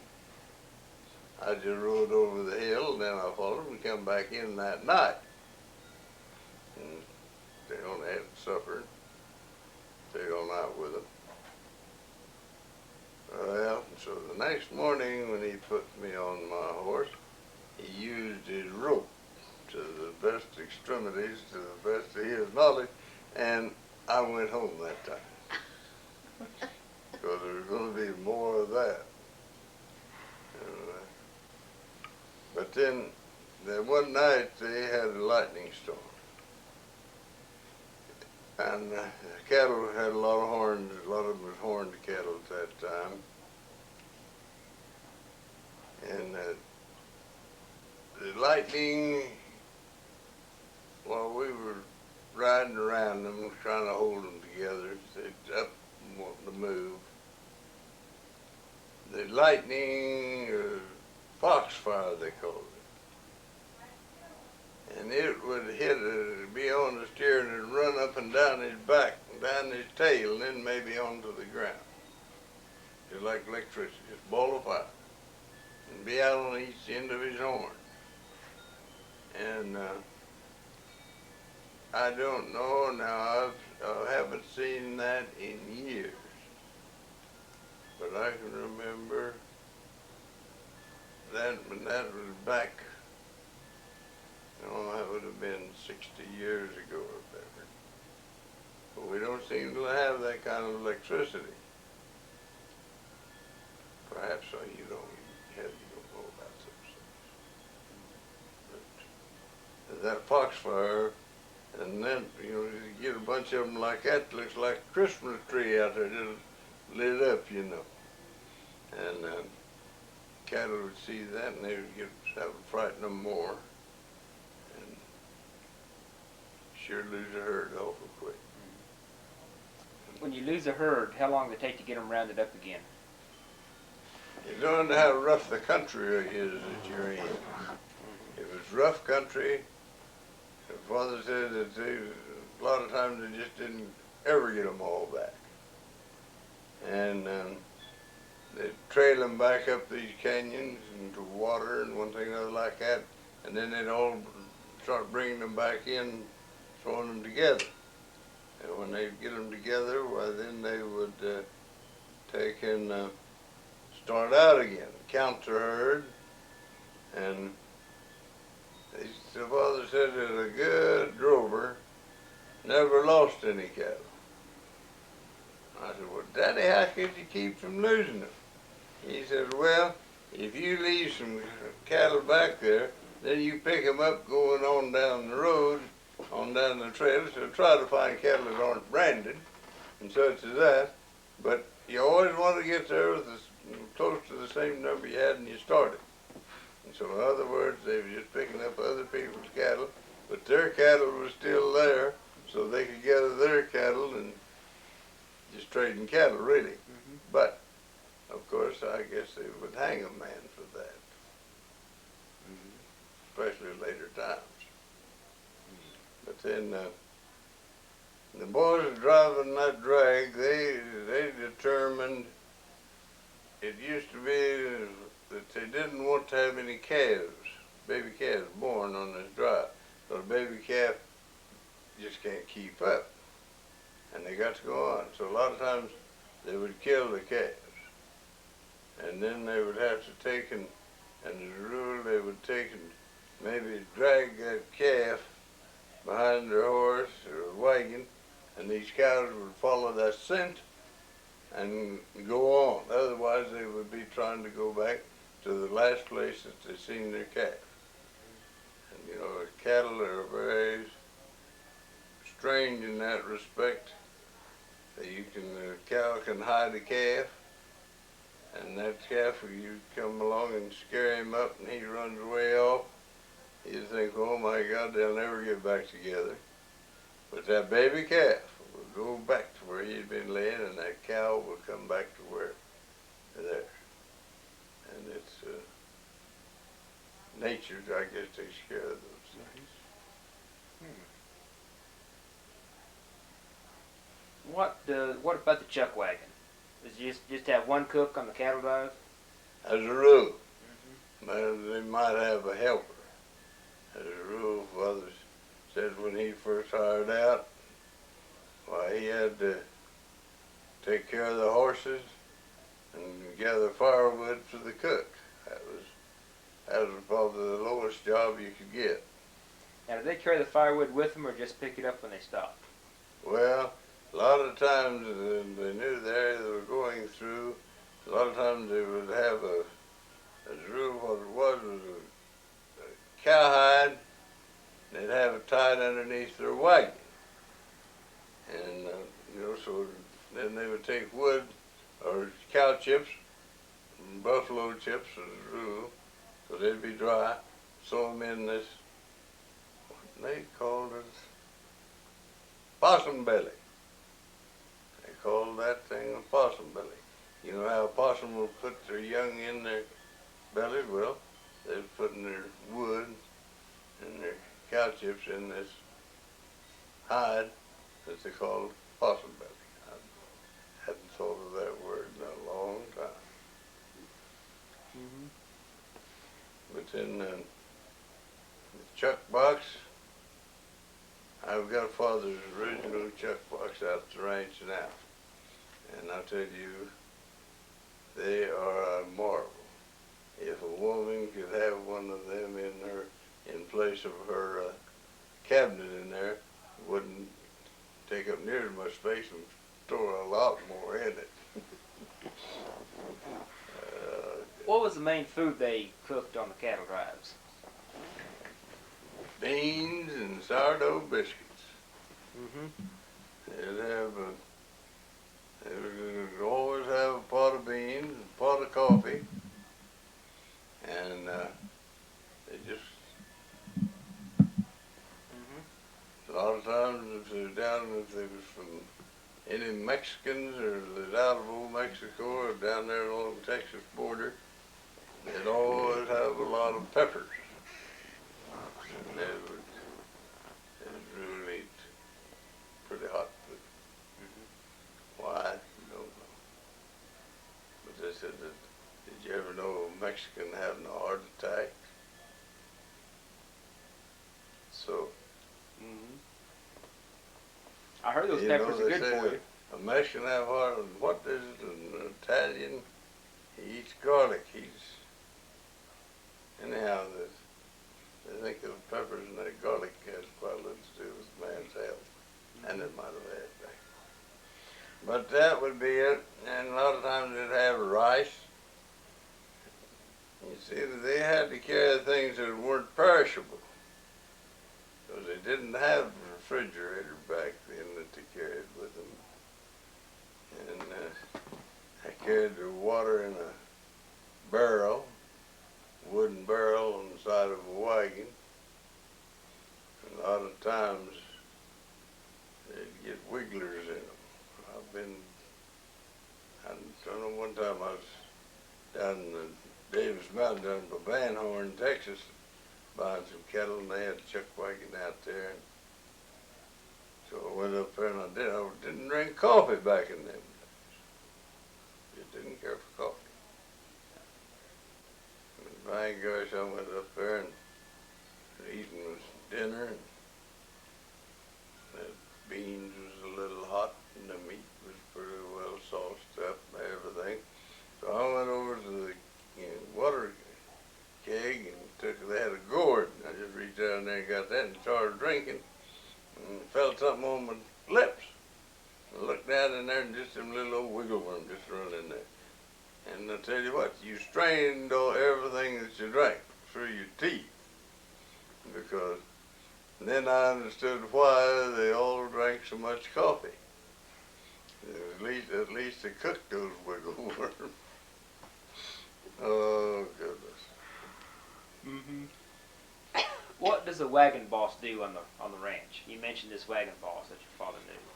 Well, the wagon boss, he would be the foreman, and he would be in charge of all the cattle operations,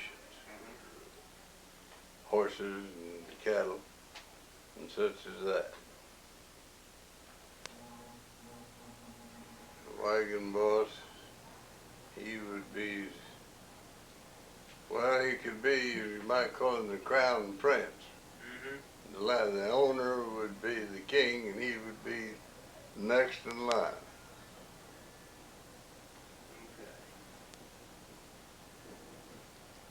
They worked at it very diligently. When did your father establish his ranch? Oh, he came up there in '86, and he started out then in the early, the late '90s. And back then they had what they call mavericks.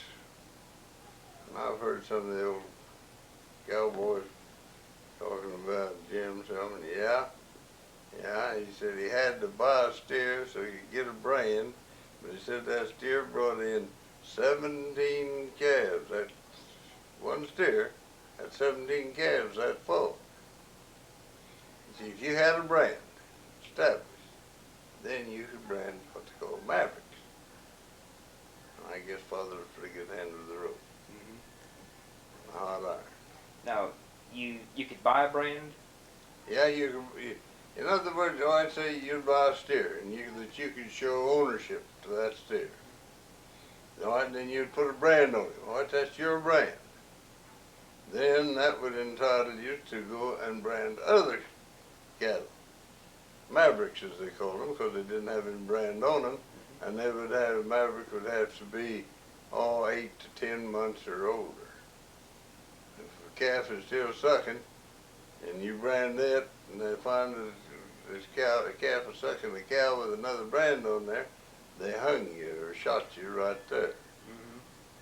But if that animal was weaned, and there was no way to prove ownership, why then you could go ahead and brand it with your brand. What was your father's brand? Z. Z. Yeah. Tandy's brand was a Bar Z. I've got the last Bar Z that was ever branded. Father both had steer, and he was down there in the Cap Rock, down there by Canadian, Texas, down there in Caldera. I went down there, and me and another boy, we took 2 horses, and we finally found this. We knew about this steer being there. I got his horns and his hide back. But we gathered that steer up and brought him in. He was the last one. Had the Bar Z. Is the Tandy Ranch still going? No. No. They had, the last land that they had was out south and east of Perryton, Texas, down there, just as it broke over the rim rock there. And it seemed like one of the Tandy boys got killed, and then some of the other Tandys started drinking, gambling.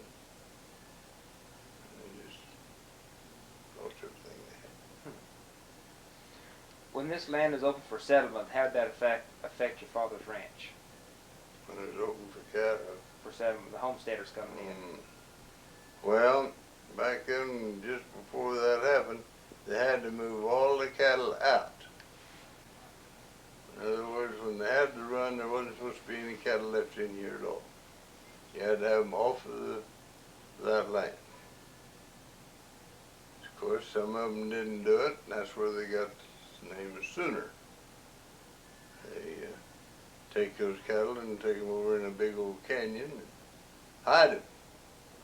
Because if they wasn't there today and the army went through and checked the country out and the cattle weren't there today, the run was tomorrow, then those cattle could be there the next day.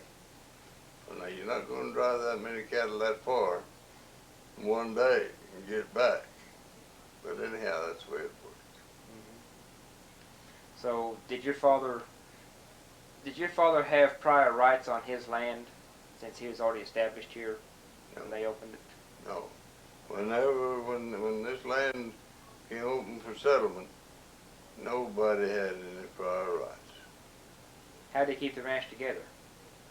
At that time before, just because he had a faster gun than his neighbor did. Okay. And after it was open for settlement, how did he keep the ranch together? All right. After that, they drove a lot of the people out there. The people that came in, they called them nesters, where they could drive them out up to a point. But then after the law came in, see, Oklahoma was last on that. So they'd already been through this in Texas and Kansas and other places. So the law went to operating much quicker in here. So then it got to where there wasn't any open range anymore. Of course, just like now, I've got an old boy up there that owns 20 acres out there in that ranch. I've never known him, don't know what his address is, but according to the records, there's 20 acres up there. Who owns it? My father used it before me, and I'm using it now. And my son will use it after me, and his children after that.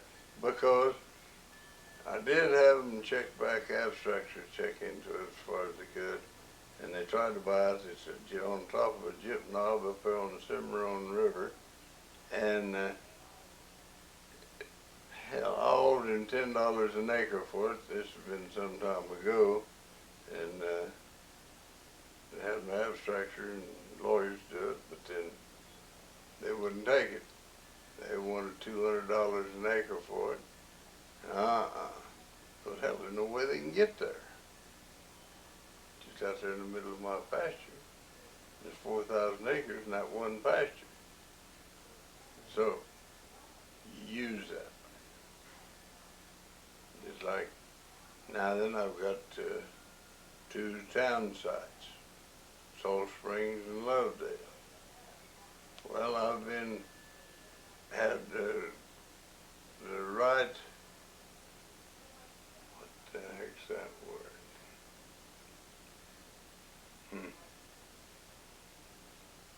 What is it when you use a piece of land so long, then you can take it away from the rightful owner? Oh, yes. 20 years, isn't it? Yeah. 15. And what is the word? Oh, what is that word? It's in other words, if you use it, you haven't paid rent on it, you might pay the taxes. That's what I'm doing, paying the taxes. Then that gives me the right of... Yeah, I know what it is, but I can't. I can't, I just don't know. I'll probably think of it after a while. But anyhow, that is what happened to a lot of this land. Yeah. Now, the town of Salt Springs. Where's the location of that town site? That's in section 36, 2720 in Harper County. When is that town established? Well, it would probably have been in 1916, 17. The railroad was completed in 1919. and the town was a railroad end of track deal. There was a rural little town that were established very close to 10 miles apart. That was about as far as a team and wagon could go and come back in one day. Now that seemed to establish the towns as the way they traveled. Salt Springs, and that was the last town, the last bank in Oklahoma that was robbed by horseback. And that was, Did they ever catch the man? oh yes, You know him, huh? yes ma'am. Hell yes, I took after him. I wasn't a, oh, the funniest thing, what they did back then, they'd have on one Saturday, they'd have a horse races and just to get together in Winoka. Then they come from Winoka to Freedom. From Freedom to Salt Springs. Salt Springs to Selman, and Selman to Buffalo. And on Saturday, they'd have horse races and barrel races and sack races, and just everybody would come bring their lunches, and everybody bring their fastest horses. And back there, we could have some pretty good horse races. Well, we were all down there at Salt Springs. It was at the racetrack. Pretty soon there come an old Model T Roadster, just out bouncing down there. This old boy's name was Nixon. Just a driving, you know, and reaching over hitting his old horn, and he had a bulb deal, you know, making all the racket he could. Said, the bank's been robbed, the bank's been robbed, there they go. And they was over about a mile and a half probably, going uphill, we could see him. So everybody took after the bank robbers. And they were just whipping up one side and down the other. And they got up there, and when they was about, he got out about 3 miles out of town, why, their money sack broke. Well, hell, that money just fluttered and fluttered around there. And you know, everybody stopped, picked up the money. Hell, they knew who the robbers was. They just got down there and got drunk and one thing and another. So they stopped, gathered up the money. You know, they just lacked 6 cents of finding all that money. Had it in a big old gunny sack, and the sack broke. Well, anyhow, I don't know. You knew Bennett Heifel, didn't you? No. Norland? No, I don't think so. From North Florida. Well, that was one of the bank robbers. Soon been 2 years. Trolled him out in about 3 months. Well, he just was drunk. But then he robbed the bank. Well, now, Last bank was held up in Oklahoma for horseback. What year was that? Well, about 1920, I believe. now that was at Freedom. No, Salt Springs. Oh, Salt Springs. No, it was before then. At that time, Salt Springs had a schoolhouse. They had a 2 or 3 grocery stores, dry goods stores, meat market, lumber yard, and everything like that. Quite a little town. But all little town. But the thing with Salt Springs is they didn't have any water. Salty down there. So the railroad would bring water from Winoka with a car or tank cars. Then everybody just come in there and live it down and go and get that. They had some springs right across the river. There was freshwater springs. Ellendale up there was another. But, well, I imagine Corbett Alley told about Ellendale, didn't he? No, he just mentioned Allendale. Well, that was where they had a store there, and but they had fresh water there. People would bring their, whenever they go to town to get groceries, something, they'd take the barrel along, haul back a barrel of water, such as that. He would know a lot more about Ellendale probably than I would. But it was an interesting time. Was Salt Springs named because of the salt plains up there? Salt Springs. Yeah, there were some springs down there that used big holes, and the water just boiling in there all the time. Clear, just as clear as Like out here at Boiling Springs. But it's salt water. salt water. Mm. Now then, Cargill is spending millions of dollars out there developing the salt. Yeah, they bought. Ezra Blackman. Yeah. We interviewed him. Now there was a character. I knew him back when I was, 70 years ago. I remember I used to go with the boys down there to get salt. And we'd take our wagons, about 3 wagons, we'd go down there. And Ezra and his daddy would have this salt with up in mounds, just about that high. You know, they'd rake it up and get it up in a pile, and you just go by the scoop shovel and throw it on your wagon, go to the next one until you got it loaded, and you paid by measure. Well, Ezra was a smart old man, and I knew him right well. I used to see our ranch was around him there on the north, on the south, and I'd go down there and eat with him a lot. But from there back to the headquarters was a long way, and where I was going was a long way. And back then we didn't have pickups, trailers, hauler horses. We rode them. These horses they got nowadays wouldn't last. One of them old horses back then would outwear one of these horses terrible, because they're not rode enough, not in condition, just like you or me. Hell, right now they take us out there and told us to run around the block. Ha! Time we got down to the corner, downhill, we'd be all in. Used to be, we could go clear around the block. Can't do it no more. That's true. I wanted to ask you, was the town of Selman named after your father? Yes. What'd you do with the salt that you put on the wagons?